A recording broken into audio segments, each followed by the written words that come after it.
We do. We're doing the trial of Derek Chauvin. I got your back. You know you this is back. Romeo, we as got always. Difficulty. You know what I mean? That is Brooke. Exactly. And I'm Demi. All right, we're getting it together. Today. Melissa's out today. Yes. All at once.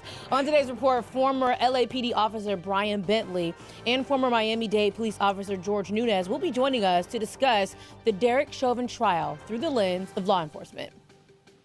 Wisconsin State Rep David Bowen joins us as we continue to explore how George Floyd's death is changing laws across the nation. And my mic is hot now. Our legal expert, civil rights attorney Sue Ann Robinson is back to help us recap today's proceedings. Plus, we have your justice for George Floyd, trending headlines. We have all that and so much more. So if you're ready, soulmates, it's our voice and our truth. Let's get it. To me, this reeks of conflict of interest. Do we know if he actually waved a gun? We only hear one side of the story. This just really did make me feel good that the justice system did what they needed to. So we're going to keep following this story, and we will have the latest for you.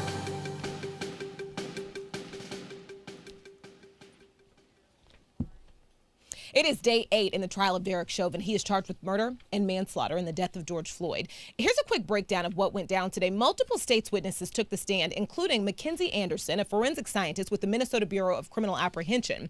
She and another witness, forensic chemist Susan Neath, broke down specific test results, scientific test results of pills found on the scene, as well as tests of George Floyd's blood. According to pool reporter notes, jurors seemed to be paying attention to photos on the scene, but at one point, 1 or 2 appeared to fall asleep. Just want to note, if you're not familiar, a pool reporter is, you can't have every reporter at every outlet there. We do this also at the White House. So one person, usually one print journalist and one TV journalist, is assigned to be the pool reporter, and you're there, you take notes, and you share them with every outlet. So I want to bring in our legal expert, civil rights attorney Sue Ann Robinson. Sue Ann, thank you for being here. We are so grateful for you and your service this week because we need you here to break this all down. Thank you for being here. Happy to be here. All right. So people are shocked. If you take a look online, people are shocked at the possibility that a juror fell asleep. It's a high-profile trial we're all watching at home, but this is actually fairly common, right? Yes, absolutely. The jurors are sitting in school desks, and those desks made us fall asleep when we were in school. So, and during a jury trial, even though it is a high-profile case, they're sitting for long periods of time. There's a lot of sidebars where they're not even being addressed because the attorneys are talking through their mask to the judge over a microphone, so they can't hear anything. There's breaks where they have to get up to go to the restroom and sit down, but it's boring, to be honest. And that's why I was discussing earlier, I kind of alluded to it before, that all the attorneys have to do, or part of their job, is to start strong and end strong when they're doing their questioning and later on when they're making their arguments. But jurors falling asleep, sometimes it's too cold, sometimes it's too hot.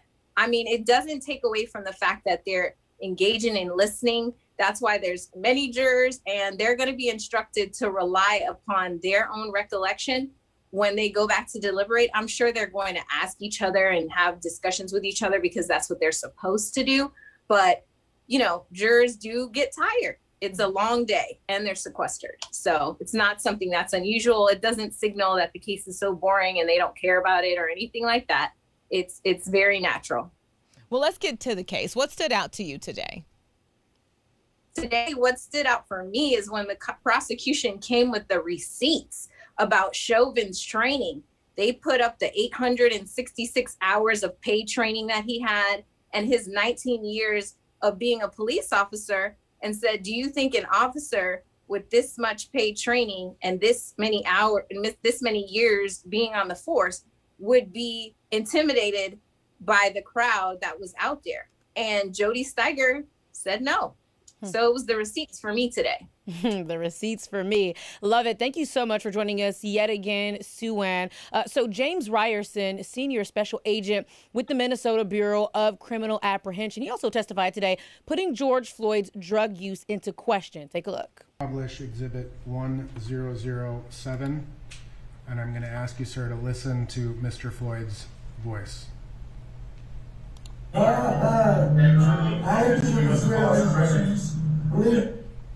Did you hear that? Yes, I did. Did it appear that Mr. Floyd said, I ate too many drugs? Yes, it did. Defense attorney Eric Nelson, as you could see, asked LAPD Sergeant Jody Stiger if he could interpret what Floyd was saying at the time, saying, does it sound like he says, I ate too many drugs? So Stiger said he could not make out what Floyd was saying. But on the other hand, you saw today that Ryerson told Eric Nelson it did sound like he said, I ate too many drugs. But then during the redirect told prosecuting attorneys he thought he said, I ain't do no drugs. So as jurors consider both testimonies, do you think this played well for the defense team? And do you think the prosecution should have objected the question altogether? I don't think the prosecution should have objected. I think Nelson is burying himself slowly in front of the jury. To sit there and try to infer that he's hearing incriminating statements from the decedent at this point in the case when we've all watched the video is just, again, insulting to the jury and a waste of time.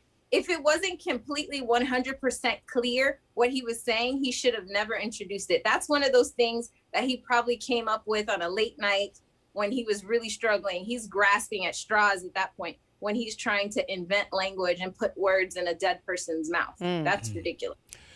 During the cross-examination, LAPD Sergeant Jody Stiger testified that officers are trained that they can put their knee in between the shoulder blades at the base of the neck of the suspect to hold them on the ground. Do you think this line of questioning will confuse jurors about appropriate use of force? No, I don't think anyone, and most importantly, the jurors are confused that George Chauvin was down there for 9 minutes. And the whole shoulder blade versus neck biology lesson is just a distraction. And I really hope the jury sees it for what it truly is, which is a red herring. Let Chauvin get on the ground in the courtroom and let someone kneel on his shoulder blade / neck for 9 minutes and 29 seconds if it's not a big deal. You know what I mean? And I doubt he's going to do that because we all know that's what led to the death of George Floyd. He put George Floyd's life in danger and he died of asphyxia, and that's the bottom line. So, Ann, the defense is still very focused on the bystanders, right? Still painting them as hostile, angry, but most importantly, distracting, right? The prosecution is pushing the opposite. Stiger also touched on this while on the stand, and we have a clip of his testimony for our soulmates. Sir, in your experience with the Los Angeles Police Department and in the areas you were patrolling, have you ever had to use force or apply force or handcuff a suspect in the view of bystanders? Yes, sir. Have you ever had to handcuff an unwilling suspect or subject in the view of bystanders? Yes, sir. Have you ever had to do so in the presence of a hostile crowd? Yes, sir. Could you define a hostile crowd in that context? I would define hostile crowd in situations I've been in where the crowd or members of the crowd were threatening and or throwing bottles and rocks at us, at the police. Have you had that experience? Yes, sir. On more than one occasion? Yes. Okay. So if I could publish Exhibit 184, and getting back to the circumstances of this case, this appear to be the bystanders that were gathered watching the defendant apply force to Mr. Floyd. Yes, it does. When you reviewed the body-worn cameras, did you see anybody throw any rocks or bottles? No, I did not. Did you see anyone physically attack the officers? No, I did not. Did you hear foul language or name calling? There was some name calling, yes, but and some foul language, but that was about the most of it. Did that factor into your analysis? No. Why not? Because I did not perceive them as being a threat. And why is that? Because they were merely filming, and most of it was their concern for Mr. Floyd. Now, Sue, we've talked about this because the defense keeps pushing it every day, essentially, and you don't think the jury is buying it, right? That the bystanders were part of the problem that caused Derek Chauvin to not pay attention to what was right in front of him or what was under his knee, who was under his knee, essentially. Any changes to, your thinking after this testimony? No, there's no changes. What it actually invoked in my memory was the fact that there's members on the jury panel that are familiar with the civil rights movements with sit-ins, with actual angry mobs that were spitting on people, hitting people, beating people, that were trying to exercise their constitutional rights. And those people who were not trained officers had to maintain their calm and maintain their peace in the face of actual angry mobs. So it upsets me that he is still trying to paint this as an angry mob when we have historical examples of actual angry mobs that untrained people have had to deal with. It's absolutely 100% insulting to the jury to say that an 8-year-old girl with a love shirt on and the MMA trained fighter that's actually trying to help Chauvin by alerting him that he's killing someone is an angry mob. It's insulting to the jury. So we had 8 current or former police officers testify against Chauvin. Sue-Ann, what type of message does this send to the jury? It's 2 messages. The first message is Chauvin has been kicked out of the blue wall. Okay, he's done. They're done with him. He's out. The second thing is he is being sacrificed as the person who completely violated protocol, did not follow policy, and is not acting in accordance with any training that any Minneapolis Police Department is familiar with. That's what the message is to the jury, having 8 officers' testimony stacked up saying what he did was not reasonable. Civil rights attorney lawyer here, Sue-Ann. Thank you so much for joining us today. Now, Mackenzie Anderson, forensic scientist at the Minnesota Bureau of Criminal Apprehension, testified today that the blood found in the back of the squad car in May 2020 belonged to George Floyd. And Brianna Giles, a forensic scientist with the Minnesota Bureau of Criminal Apprehension, testified she tested 2 pills found in a Mercedes in May 2020.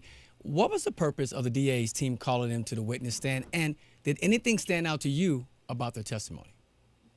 The testimony of Giles was very interesting because she's talking about the fact that there was 2 sweeps of that vehicle, that there was an initial sweep that they did after the fact, right contemporaneous with the murder of George Floyd, and then one done later in December, January at the request of the defense. And it was at that time that they found pieces of pills.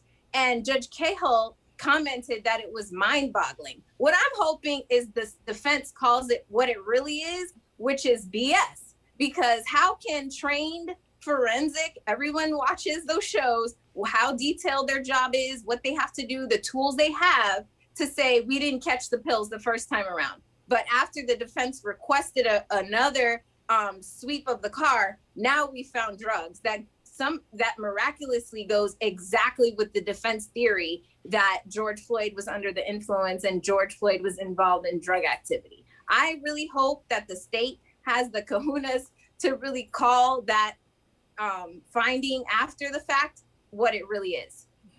You know, what we saw on the tape, what we're seeing over and over again, the murder of George Floyd, I want to go back to talk about some of the audio, because what we did hear is George Floyd saying, I'm claustrophobic, right? I'm not trying to win. I'm not a bad person. I can't breathe. How powerful is that going to be for the jury to hear that? I think it's very powerful, especially it goes in line with something that George Floyd almost felt like his weight and his height was being weaponized. Like he felt like he had to tell the police officers, listen, I'm not dangerous. I'm not trying to hurt anyone. I'm not doing anything. And he's an unarmed man speaking to armed, trained police officers and feeling like he has to justify the way that he looks. Like he's already, you can tell from the audio that he's aware that just his frame alone is going to be, you know, causing the officers to act a certain way. And he is trying to de-escalate the situation by saying, listen, I don't want to get into the car. I'm claustrophobic. I'm afraid. I'm worried, you know, almost trying to de-escalate the situation to let them know he's not being combative. Sue-Ann, can I ask you a question? If we can stay on the topic of audio, I'm glad you brought that up, Romeo. So a lot of people online were saying that there was like a voice recognition software, and that Eric Nelson, there's no way that he would bring this audio of, we're trying to figure out, did he say, I ain't do no drugs, I ate too many drugs, whatever, that there's no way that Nelson would bring that if they weren't 100% sure that that's what he was saying, that's 100% that was what he was saying. And so, you know, you've had more experience in the courtroom.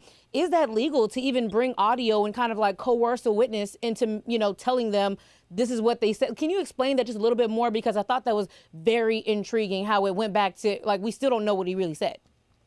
Again, I think it's a red herring. It's one of those things that the defense is using to distract everyone, including the jury. But typically in cases where linguistics or audio is going to be offered as a major part of the case or of the defense's case, they have actual linguistics experts that would have broken down the audio so that you could hear exactly what George Floyd was saying. But that wasn't used. So the prosecution can argue that that's a lack of evidence. I wouldn't waste my time on the argument because I think it's clear to the jury that that's not what he said.